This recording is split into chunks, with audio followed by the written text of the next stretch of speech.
خطاگی ما را ده من قربان همه دوست و برادر یا خواهر و مادر بشم و قربانش بشم که وقتی خطاگی ما را میدونم یکی دادر جان یا بچه جان یا اکا جان در همین جا خطا کردی دفت دیگه همین خطاگی تا اصلاح که من قربان شما میشم و خدا قسم من میخوام اصلاح بشم در زندگی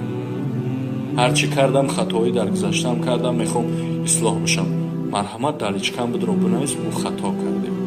نکه در زیر نوارها از شما التماس میکنم ابله نشین میگه عیب خود ابله نبیند در جهان باشدن در جستن عیبی کسان ابله هست که فقط عیب یک برادر دیگه ش کنجکاو میکنه میکوه خطاگی کسی برای یک شرمنده کردن یک برادرش میگه که هر کی عیب دیگران نزد تو آورد و شمرد بیگمان از تو عیب تو نزد دیگران خواهد برد امروز به خاطر شرمنده کردن برادرت آمدی قدم زدی فردا فراموش نکن یک نفر دیگه پیدا میشد که عیبی من یا شما را نزد دیگران میبرد همه چرخی فلک است امروز من فردا شما هستید